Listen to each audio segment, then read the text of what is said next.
we were just talking about external relationships, but what have you also then reflected or learned about your internal relationship? This is going to sound a bit weird. But honestly, I don't believe I exist. Whoa, okay. Tell me more. So, yeah. Hey, this is Jason from Nowhere Bounded. Thank you so much for tuning into this production by Pod Agility. Last episode, I shared the first leg of my 3-week Chiang Mai layover. A stop that forced me to do something I had been avoiding, slowing down.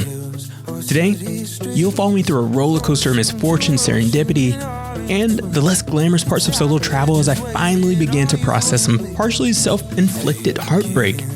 It's about to get real. As always, a huge shout out to my listeners and supporters. To name a few, first names only. Thank you, Livy. Thank you, Anthony. Thank you, DeMichael. Thank you, Becky. Thank you, Al. Thank you, Marie. Thank you, Kevin. Thank you, George. Thank you, Sherry. Thank you, Shannon. Thank you, Chauncey. The list goes on. This is Jason from Nowhere Bounded. Enjoy the show.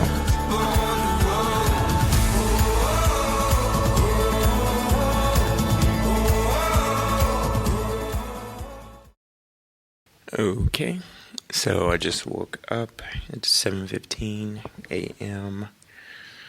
Thursday, June 20th, and my computer screen is cracked. Oh, fuck. If you've been following the journey, you already know that my computer broke within the first 2 weeks of setting out on this creative production. Even more devastating, it broke 2 days before I was supposed to have my first real storytelling episode produced and released. I'm not the type of person that needs absolute certainty to be okay. So when my laptop cracked, my initial reaction was a life happens, can fix it attitude. Which is actually funny because I've learned over the years that people either love or hate how unbothered I can be.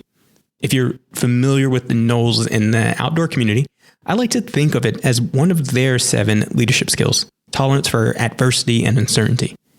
If you're not familiar with them, check them out because the organization is actually where I learned and was able to develop some of my aptness for exploration. My laptop has cracked.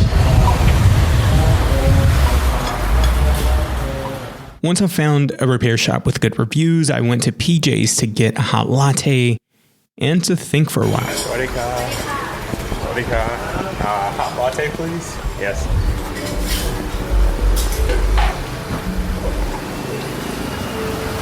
Every time I go to a new shop and order a hot latte, the request is often repeated with a look of surprise just to make sure I know I'm drinking a hot drink in an already hot environment while I'm already sweating. It's funny, really.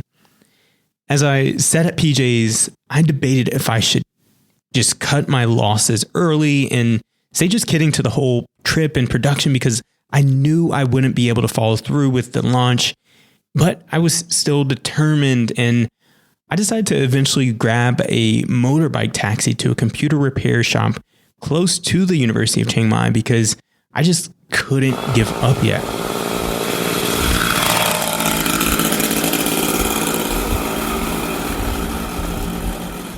When I was dropped off by the motorbike, I had to look at the picture from my GPS app on my phone, look around, look at the picture from my GPS app on my phone, look around, then repeat it a time or two because the shop was located at the corner of a pointed building, very little flare, and there were shoes on the steps outside the door.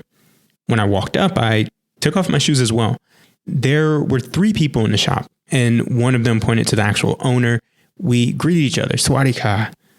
I pulled my laptop out of my backpack, showed the screen's damage, and I was immediately told that it wouldn't be a cheap replacement. I was going to have to pay 12,000 baht, which is about the equivalent to 326 USD. Not cheap. It was more cash than I had in my account at the moment, so I sat there and debated for a very long few minutes before saying I would be back the next day. As I wandered out of the shop, I felt a bit lost. What was I going to do? At the same time, I was looking at my GPS, debating if I should walk back an hour to save money instead of taking a motorbike. But instead of making that decision, I realized I was close to a Buddhist temple and meditation center. I hadn't recorded content in a few days and it seemed interesting. It was only a 7-minute walk, but the winding road I had to take to get there didn't have any shoulder so that I can actually get off the road, which meant that it was even riskier than the few cents I had to spend to get there. Within 5 minutes of calling a motorbike, one arrived and drove me the short distance to where I needed to go and left. The Buddhist temple and meditation center was filled with mosquitoes, which I absolutely hate. I couldn't even stand still for too long before I was surrounded by the buzzing and the biting, and it drives me absolutely insane. Fortunately for me, the temple grounds were so beautiful that I couldn't leave, and the most spiritual moment in years occurred for me at the height of all of this. As I was taking pictures of a little 4-figure statue that I describe as a see no evil, hear no evil, speak no evil, and a baby statue trying to figure out where it belonged in a mix, a prayer chanting began from the building in front of me. It was quiet at first, but it slowly reverberated louder and louder. Along with it, the insects grew louder and louder. I was stuck.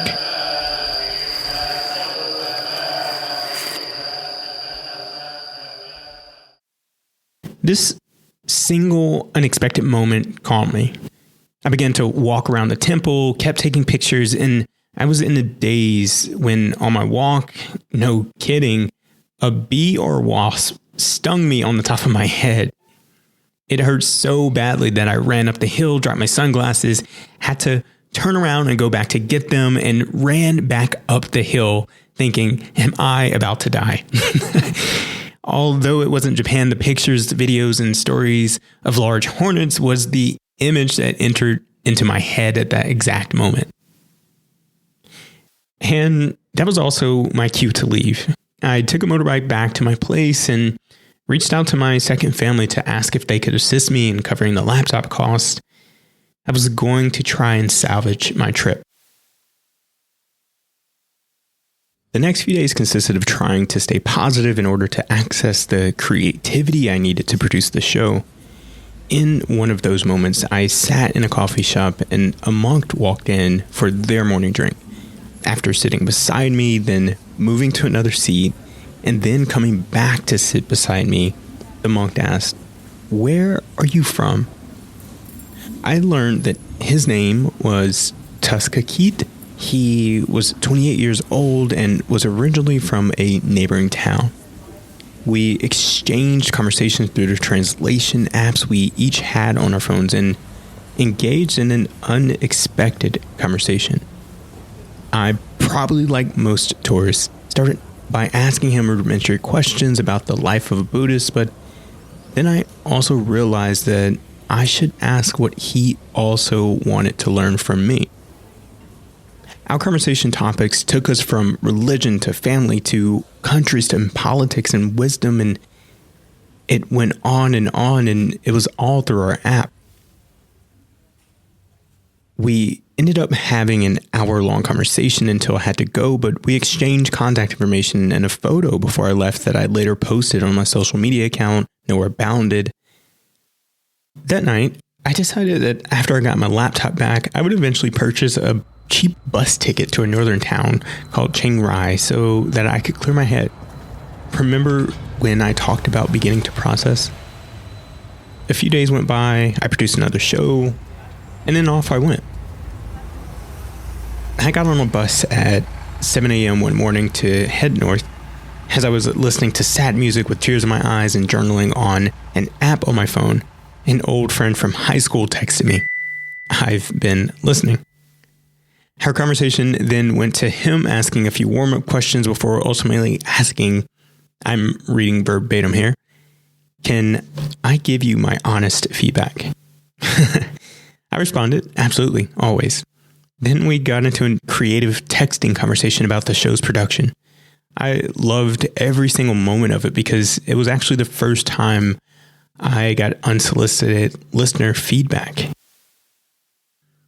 The trip to Chiang Mai was a different tune than what I experienced in Bangkok or even the start of Chiang Mai. It was lonely. My social media posts showed nothing but beautiful pictures, and I definitely had blissful moments of riding a motorbike on the back curvy roads overlooking some absolutely gorgeous views, but my heart was also hurting. Fast forward, I ended up launching an episode that I was proud of. I tried khao soi in a different northern Thailand dish for the first time. I made friends with more locals, and I even recommended the place I stayed at in Chiang Mai to another old friend who plans to elope next year. Congratulations. On top of that, I connected to a first grade and kindergarten educator I knew when I was in grade school who teaches kids about currency. But for all intents and purposes, I was still a little miserable. I eventually took a bus back to Chiang Mai and even started to feel a little bit of a different tone.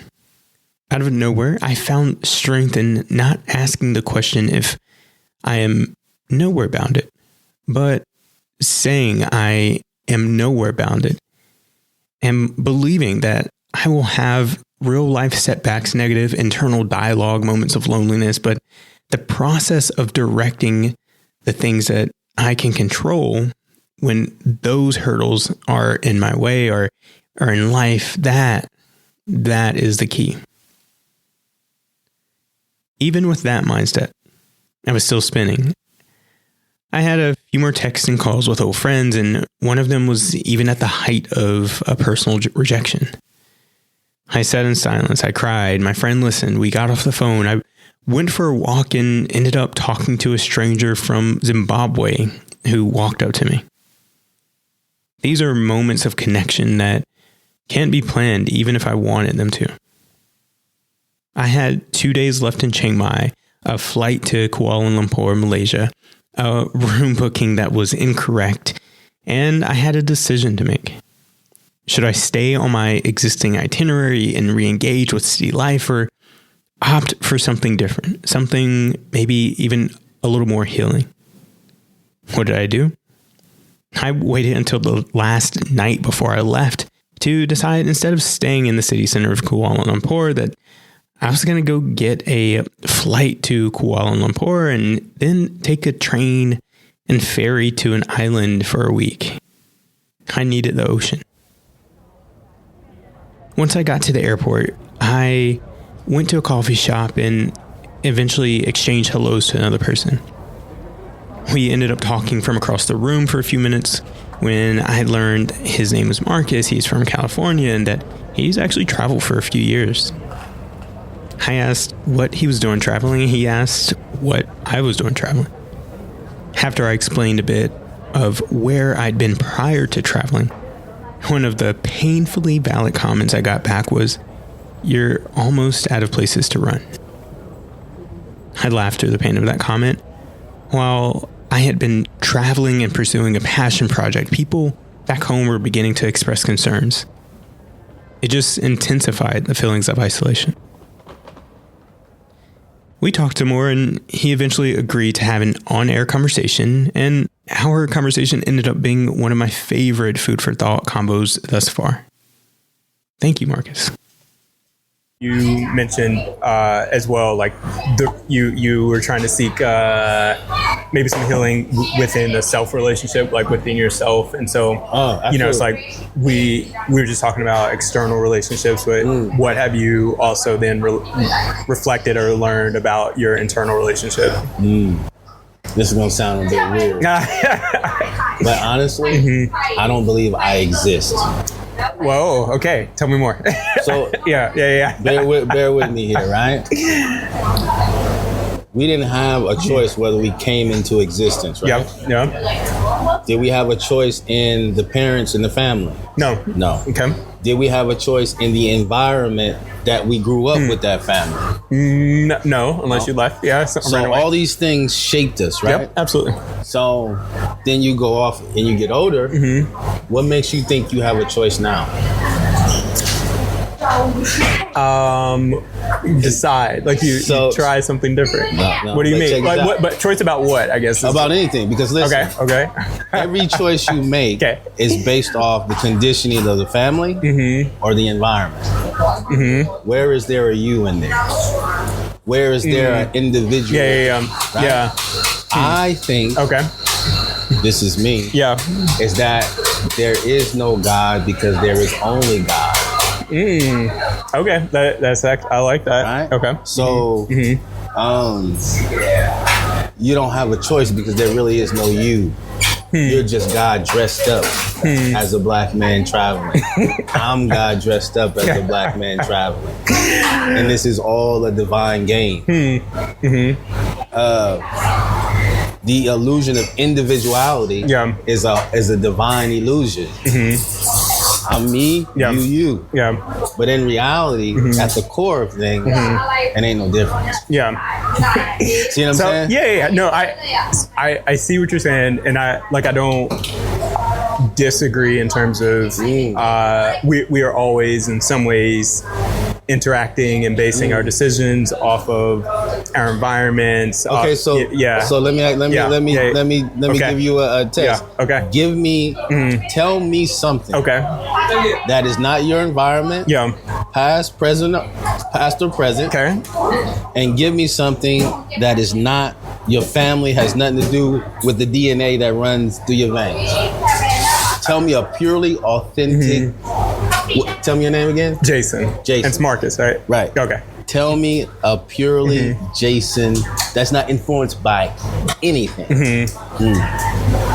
So but here's what I'm saying. I don't disagree that we are constantly influenced by things. I don't disagree that, or I do disagree that our reaction or the sense we make of those things and how we choose to show up, either less or more self-aware, less or more talented, less or more skilled, whatever, are resourced.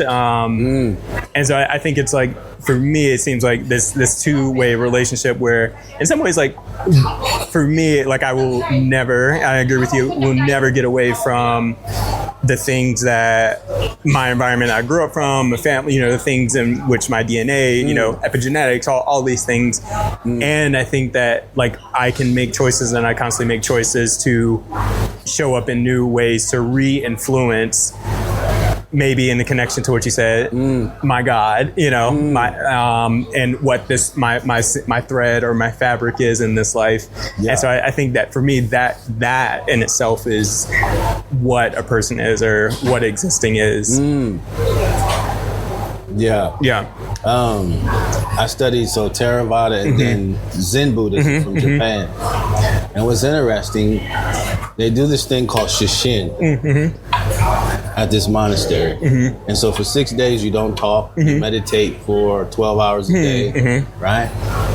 And you shut off this particular expression and you turn your attention towards the heart.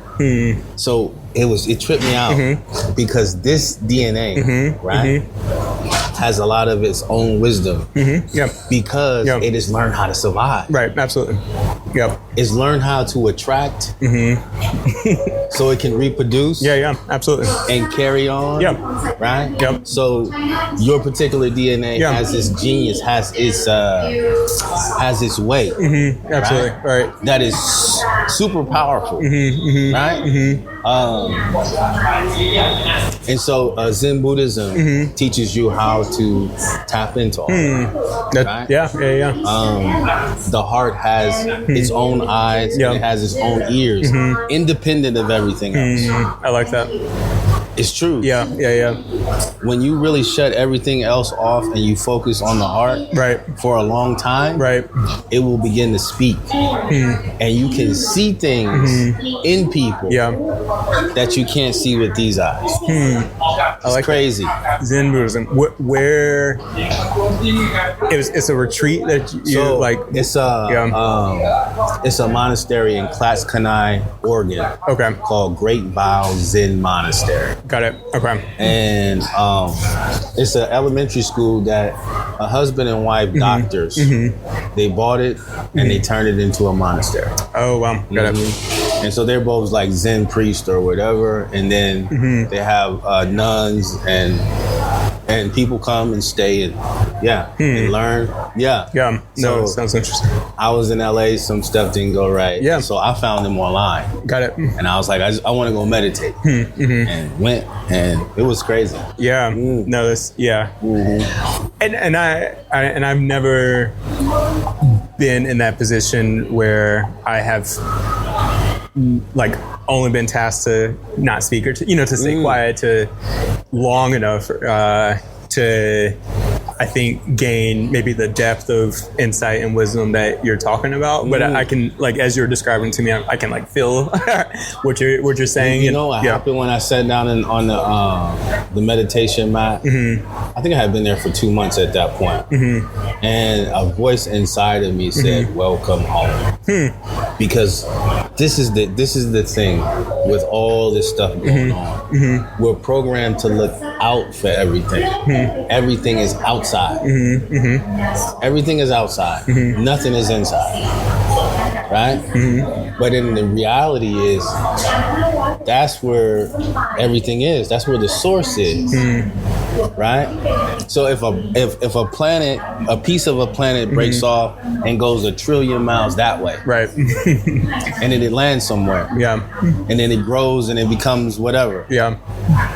Is it ever independent of that planet that it came from? It's No. impossible. Yeah. Right. So in the same way, how can we not be expressions of God? I like that. See what I'm saying? Yeah, I like that. It's impossible. Yeah. It's impossible. Yeah. No, I like. Right. It's like the sense of just transforming the energy, transforming the matter, but always kind of still having the same. That Big Bang was a motherfucker, to say the least. Yeah. Just think about that, right? Let's go with the Big Bang theory. Okay. And all that we know about universe, black holes, all the different aspects. Yeah. And then you have a planet where